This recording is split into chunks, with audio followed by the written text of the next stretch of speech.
Konon, Prabu Brawijaya memilih mengasingkan diri di gunung lantaran menghindari kejaran anaknya, Raden Patah. Prabu Brawijaya menghindari pertumpahan darah karena menolak mengikuti ajaran kepercayaan yang dianut oleh Raden Patah. Beliau juga mendapat wangsit bahwa kerajaan Majapahit dengan kepercayaan Hindu akan pudar dan diganti dengan kejayaan kerajaan baru, yaitu Kerajaan Demak yang dipimpin oleh putranya, Raden Patah. Keberadaan Prabu Wijaya di Gunung Lawu ditandai dengan adanya batu nisan yang masih dipercaya sebagai petilasan. Penduduk sekitar menyebutnya Sunan Lawu. Tempat itu pun dikeramatkan hingga kini. Seorang spiritualis Jawa dan juga sekaligus juru kunci Gunung Malang yang merupakan anak Gunung Lawu, Budianto, mengatakan Lawu menjadi salah satu pusat budaya dan tempat sakral di Pulau Jawa.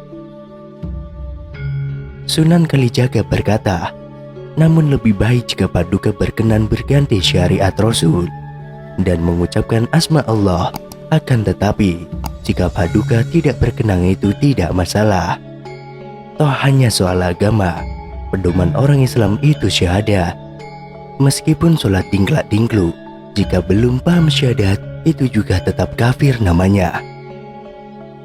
Kemudian sang Prabu berkata, syahadat itu seperti apa? Aku belum tahu, coba ucapkan biar aku dengar. Sunan Kalijaga kemudian mengucapkan syahadat, asyhadu alla ilaha illallah wa asyhadu anna Muhammadar Rasulullah, yang artinya, aku bersaksi tiada Tuhan selain Allah dan aku bersaksi bahwa Nabi Muhammad itu utusan Allah. Sunan Kalijaga berkata banyak-banyak sampai Prabu Brawijaya berkenan pindah ke Islam.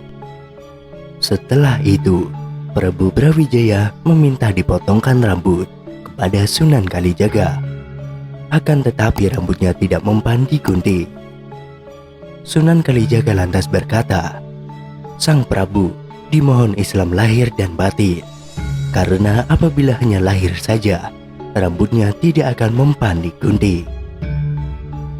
Prabu Brawijaya kemudian berkata, aku sudah lahir batin, maka rambutnya bisa dipotong. Sang Prabu setelah dipotong rambut, kemudian berkata kepada Sabdopalon dan Naya Genggong, kamu berdua aku beritahu, mulai hari ini aku meninggalkan agama Buddha dan memeluk agama Islam. Aku sudah menyebut nama Allah yang sejati. Kalau kalian mau, kalian berdua kuajak pindah agama Rasul dan meninggalkan agama Buddha. Cerita mengenai dialog Prabu Brawijaya V dengan seseorang yang tidak mau masuk Islam adalah di mana Prabu Brawijaya V menerima putra mahkota Majapahit, yaitu pengganti Brawijaya V, di mana sang putra mahkota menolak mengganti ayahandanya Brawijaya V dengan alasan putra mahkota tidak mau kerajaan yang beragama Hindu sebagai agama kerajaan. Agama kerajaan ingin diganti menjadi agama Islam, sehingga putra mahkota tersebut bergelar Raden Gugur dan beliau menjadi pertapa di Gunung Lawu. Raden Gugur ketika meninggalkan istana, beliau bersabda bahwa agama Islam diperkenankan menebar agama Islam dengan catatan bila agama Islam tersebut tidak menjadikan agama yang menjadikan umatnya damai, sejahtera, dan bersatu, dan saling menghormati agama lain. Aku akan menagih kepada para ulama dan pemimpin bangsa Nusantara. Dengan kepergian putra mahkota atau Raden Gugur, Prabu Brawijaya menjadi gundah atau bingung, sehingga beliau mencari pendapat siapakah kelak pengganti dirinya. Intrik istana pun bekerja. Beliau mendapat berita bahwa Raden Patah sedang memimpin penyerbuan ke Majapahit, sehingga Prabu Brawijaya pergi meninggalkan istana menuju ke Belambangan untuk meminta bantuan dari kerajaan dari Bali. Sementara kedatangan Raden Rahmat adalah utusan Raden Patah. yang akan menghadap ayahnya Prabu Brawijaya. Tetapi di jalan dihadang oleh kelompok yang ingin merebut kekuasaan kerajaan, sehingga Raden Patah mendapat berita bahwa ayahnya sedang mendapat tekanan atau kudeta, sehingga mengirim pasukan untuk membebaskan ayahnya. Sementara Prabu Brawijaya V mendapat berita bahwa anaknya akan menyerbu kerajaan Majapahit. Dalam pelarian Prabu Brawijaya, Raden Said, yaitu Sunan Kalijaga, menyusul Prabu Brawijaya V. Terjadilah pertemuan di Blambangan, di mana Raden Said atau Sunan Kalijaga menghentikan niat Prabu Brawijaya V untuk meminta bantuan dari kerajaan di Bali. Di mana dialog tersebut, Sunan Kalijaga mengatakan kepada Prabu Brawijaya V bahwa yang datang ke Majapahit adalah putra beliau sendiri yang bernama Raden Patah. Dan Raden Patah tidak bermaksud menguasai kerajaan, tetapi ingin membebaskan Prabu Brawijaya dari tangan pemberontak.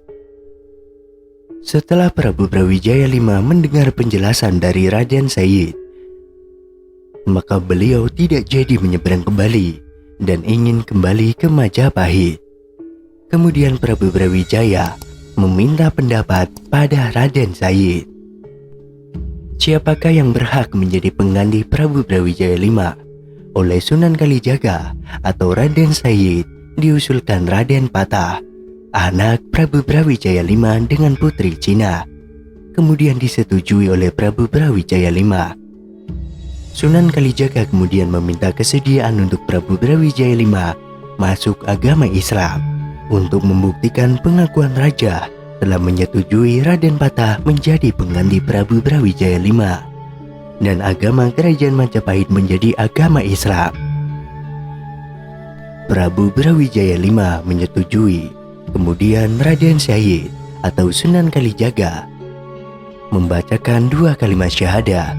Namun Prabu Brawijaya V mau melakukannya tapi tanpa asyhadu, yang artinya saya bersaksi, di mana intinya Prabu Brawijaya tidak berani dan tidak sanggup, yang disebabkan faktor usia dan tidak kesanggupan Prabu Brawijaya melaksanakannya, di mana kata asyhadu yang memiliki arti bersaksi kepada Tuhan adalah sangat berat. Terjadilah dialog yang sangat panjang yang diakhiri oleh suatu percakapan di mana Prabu Brawijaya V mengatakan kepada Sunan Kalijaga bila beliau salah dalam pengucapan 2 kalimat syahadat tanpa asyhadu, maka air danau tempat saya mengucap menjadi bukti. Besok bila wangi, maka permohonan saya dikabulkan oleh Allah. Dan bila besok air danau ini berbau anyir, maka saya mengulangi membacakan 2 kalimat syahadat dengan asyhadu. Ternyata keesokan harinya, air danau tersebut berbau wangi. Kuasa Allah sangat mulia dan meliputi semuanya, dan sekarang disebut kota Banyuwangi.